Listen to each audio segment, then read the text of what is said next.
Ha vinto l'Akragas con pieno merito a conclusione di un derby combattuto ma corretto sia in campo che sugli spalti.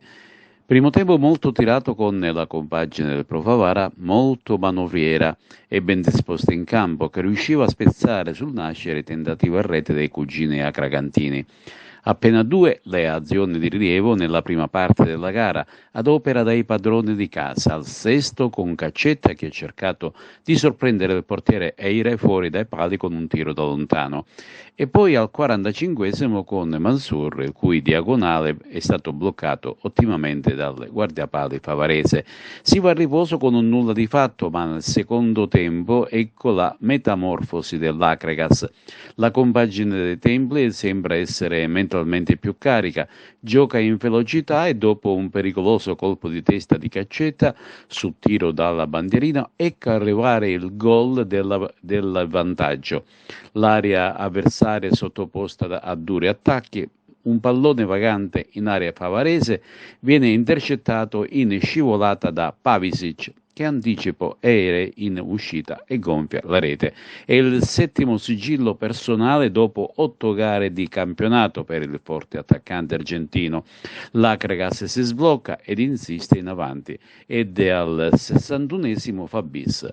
Mansour effettua una veronica sul diretto avversario, ma viene atterrato in piena aria. E il rigore sacrosanto e dalla lunetta trasforma Garufo.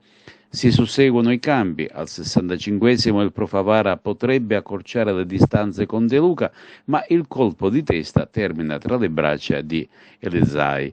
Al 34esimo, ultimo brivido, Vitelli manda un diagonale fuori di poco, poi la gara si spegne. Acregas sempre più capolista e domenica trasferta a Mazzara contro la Mazzarese. Intanto è stato osservato un minuto di silenzio prima della gara per il collega Tonino Butera, deceduto nei giorni scorsi. Ed ora spazio alle interviste di Giuseppe Moscato. Mister, continua la marcia trionfale dell'Acragas? No, trionfale no, abbiamo fatto una buona gara oggi, abbiamo disputato una gara da grande squadra contro un avversario alla quale faccio complimenti perché li ho visti molto migliorati rispetto alle partite di Coppa, un avversario che ci ha tenuto diciamo in apprensione per quanto riguarda il risultato e la vittoria, anche se nel primo tempo non abbiamo subito praticamente nulla, nessun tiro in porta, poi paradossalmente sul 2-0 abbiamo abbassato un po' troppo il baricentro, abbiamo subito un po' gli avversari. Faccio complimenti ai ragazzi perché nel giro di 2 giorni siamo riusciti a preparare una gara dopo una non buona prestazione con Resultana, abbiamo riordinato le idee e abbiamo fatto la partita che dovevamo fare. Queste partite spesso vengono risolte con gli episodi, noi siamo stati bravi a sfruttare un piazzato che abbiamo preparato come ogni settimana. Adesso ci godiamo 2 giorni di riposo e poi inizieremo a preparare la partita di Mazzara. Lei non vuole ammettere la marcia trionfale, ma siete primi in classifica? Sì, primi in classifica, dobbiamo rimanerci fino alla fine per essere trionfali. Quindi per ora dobbiamo stare con la testa bassa e lavorare. Sappiamo che il campionato è difficile, abbiamo visto oggi come l'avversario sotto il punto di vista della strategia ci ha messo in difficoltà. È chiaro che sono delle difficoltà calcolate perché conosciamo bene l'avversario. Noi siamo venuti qua, abbiamo preparato la partita in un certo modo, i primi 45 minuti l'abbiamo fatto credo anche discretamente, abbiamo concesso qualcosa ma è anche normale.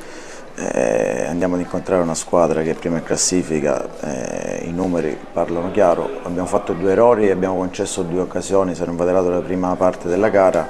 La seconda parte della gara invece siamo partiti discretamente, poi abbiamo sofferto un po' sulle palle inattive, su una palla inattiva che loro hanno avuto, abbiamo subito il gol e là abbiamo avuto 4-5 minuti di difficoltà dove abbiamo preso anche il secondo gol. Poi la parte finale, anche se abbiamo cercato un po' di accorciare le distanze, l'Acragas si è messo sotto il dietro della palla, chiudeva bene gli spazi, quindi diciamo che la partita dove il 2-0 è finita.